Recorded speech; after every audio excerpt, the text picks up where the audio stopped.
Hello friends, आज की इस वीडियो में हम लोग बात करेंगे बलयुग्म की।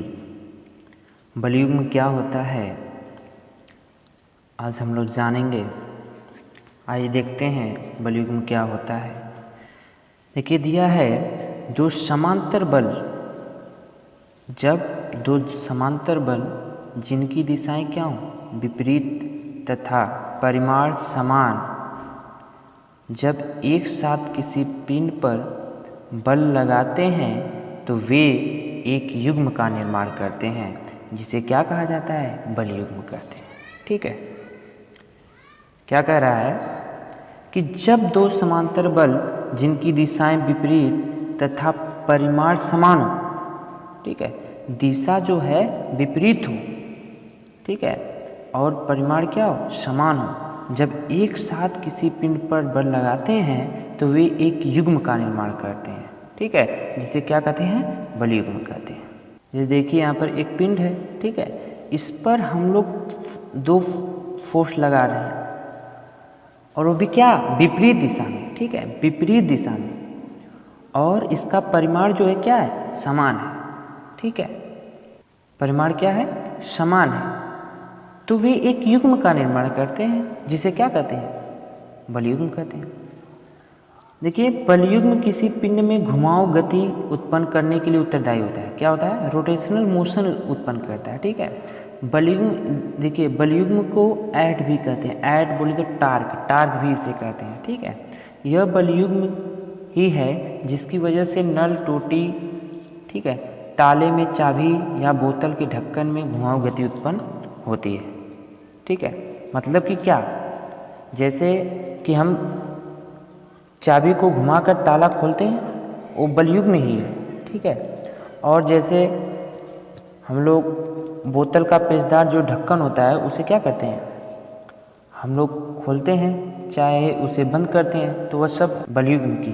ठीक, तो बलयुग्म क्या होता है, जब दो समांतर बल जिनकी दिशाएं विपरीत तथा परिमाण समान हो, जब एक साथ किसी पिंड पर लगाए जाते हैं या लगाते हैं तो वे एक युग्म का निर्माण करते हैं, जिसे क्या कहते हैं, बलयुग्म कहते हैं। और यहाँ पर आप लोग इसका डायग्राम भी देख सकते हैं कि एक पिंड है और इस पर दो समान क्या लग रहा है, फोर्स लग रहा है, वो भी किस, विपरीत दिशा में एक दूसरे के। ठीक है, तो एक युग्म बन जा रहा है, वही क्या है, बलयुग्म है। ठीक है, अब हम लोग इसके बलयुग्म की भुजा, आघूर्ण तथा दिशा की बात करेंगे। ठीक है, इसकी भुजा क्या होगी बलयुग्म में। देखिए बलयुग्म बनाने वाले दो बलों की क्रिया रेखाओं के बीच की लंब दूरी को उस बलयुग्म की क्या कहते हैं, भुजा कहते हैं। क्या बोल रहा है कि बलयुग्म बनाने वाले दो बलों की क्रिया रेखाओं के बीच की लंब दूरी को उस बल युग्म की क्या कहते हैं, भुजा कहते हैं। जैसे आप लोग देख सकते हैं यहाँ से, देखिए क्रिया रेखाओं के बीच की लंब दूरी यही ना है, बताइए, तो यही क्या है, हमारा बलयुग्म की भुजा है। देखिए यहाँ पर लिखा भी गया है, आर में, ये क्या है, तो बलयुग्म बन रहा है, तो बलयुग्म क्या है, भुजा हो जाएगी। ठीक है, आगे देखिए, बलयुग्म बनाने वाले दो बलों में से एक बल तथा बलयुग्म की भुजा की गुणा को बलयुग्म का क्या कहते हैं, आघूर्ण कहते हैं। हम लोग आघूर्ण की बात कर रहे हैं। ठीक है, आघूर्ण क्या होता है, बलयुग्म बनाने वाले दो बलों में से एक बल। हम लोग एक बल क्यों ले रहे हैं, क्योंकि ये समान है, इसका परिमाण क्या है, समान है परिमाण।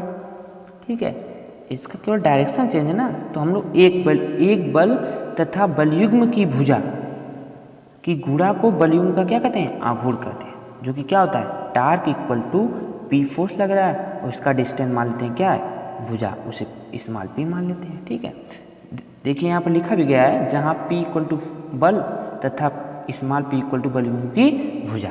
ठीक है, अब उसके दिशा की बात कर लेते हैं, बलयुग्म की दिशा की बात कर लेते हैं। देखिए कि घड़ी की सुइयों की घुमाव दिशा वाला प्रदक्षिण बलयुग्म, ठीक है, क्लॉकवाइज, यानी प्रदक्षिण को क्लॉकवाइज, जैसे क्लॉकवाइज बलयुग्म, तथा इसके विपरीत घुमाव वाला प्रवाह एंटी क्लॉकवाइज बलयुग्म कहलाता है।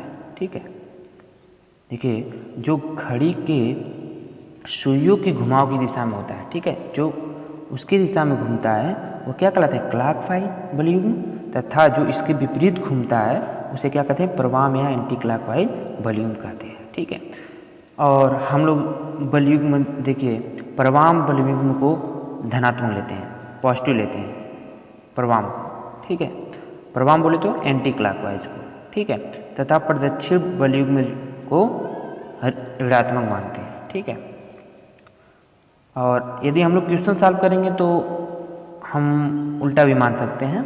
ठीक है, हम लोग या तो प्रदक्षिण को पॉजिटिव मान लें और प्रवाम को नेगेटिव मान सकते हैं। ठीक है, अब हम लोग बलयुग्म की विशेषताएं की बात करेंगे, प्रॉपर्टीज़ की बात करेंगे कि इसकी विशेषताएं क्या होती हैं। ठीक है, तो देखिए बलयुग्म का प्रभाव केवल घूर्णन गति कराने का ही होता है। क्या बोल रहा है कि बलयुग्म का प्रभाव केवल घूर्णन गति कराने का ही होता है। सही बात बोल रहा है। ठीक है, जो बलयुग्म का प्रभाव है इसका क्या इफेक्ट पड़ता है, यह घूर्णन गति ही केवल कराता है। ठीक है, दूसरा नंबर क्या है, कोई बल सरल रेखी गति नहीं उपजाता। उपजाता मतलब उत्पन्न नहीं करता। ठीक है, नहीं दिया ये, उपजाता मतलब उत्पन्न करता। कोई बलयुग्म सरल रेखी गति उत्पन्न नहीं करता।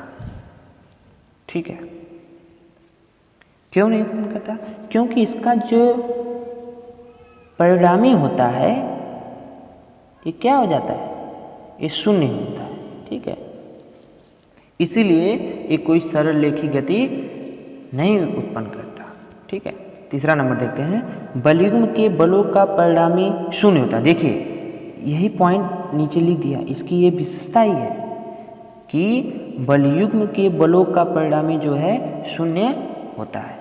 ठीक है, और इसके ऊपर वाला देखिए पॉइंट लिखा गया था कि कोई बलयुग्म सरल रेखी गति नहीं उत्पन्न करता। मैंने आपसे बताया कि ये इसका परिणामी शून्य होता है, इसीलिए नहीं करता। ठीक है, तो ये इसकी विशेषताएं हैं। चौथा देखिए, बलयुग्म के बलों का परिणामी घूर्ण सदैव बलयुग्म के आघूर्ण के बराबर तथा उसकी दिशा में होता है। क्या बोल रहा है कि बलयुग्म के बलों का परिणामी घूर्ण सदैव बलयुग्म के आघूर्ण के बराबर तथा उसी की दिशा में होता है। ठीक है, अब हम लोग अगले पॉइंट की बात करते हैं कि देखिए दिया गया है पांचवा पॉइंट, किसी बलयुग्म का आघूर्ण सदैव स्थिर रहता है। ठीक है, नेक्स्ट पॉइंट देखते हैं। देखिए दिया गया है बलयुग्म का आघूर्ण एक सदिश राशि है। इसका जो आघूर्ण होता है, मोमेंट होता है, क्या होता है, एक वेक्टर क्वांटिटीज होती है। इसकी इकाई जो होती है न्यूटन मीटर होती है। अरे जब टार्क इक्वल टू हमारा हो जाता है P इंटू लंबवत दूरी स्मॉल p, तो फोर्स का यूनिट हमारा क्या होता है, न्यूटन, और इसका क्या हो जाएगा, मीटर हो जाएगा। ठीक है, या हम लोग इसे न्यूटन मिलीमीटर कर सकते हैं, mm कर सकते हैं। यदि मीटर को mm में लिखें तो, और न्यूटन को हम लोग किलो न्यूटन में लिखें तो किलो न्यूटन मीटर हो जाएगा, प्रयोग की जाती है। ठीक है, दिया गया है। और दिया गया है किसी बलयुग्म को एक अन्य बलयुग्म द्वारा ही संतुलित किया जा सकता है, एक बल द्वारा नहीं। ठीक है, ये इंपॉर्टेंट है। देखिए क्या बोला है, किसी बलयुग्म को एक बलयुग्म द्वारा ही संतुलित किया जा सकता है, एक बल द्वारा नहीं।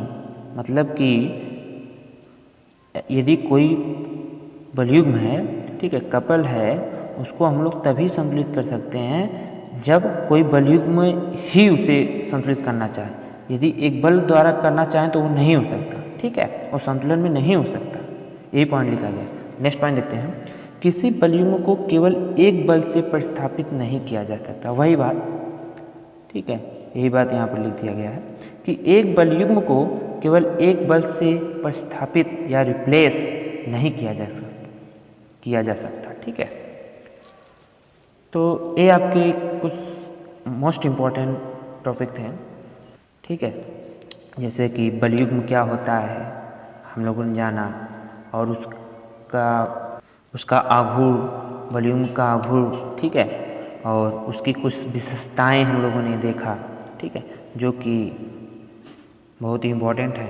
यदि ये वीडियो आपको अच्छा लगे तो like, share, comment and subscribe करना न भूलें।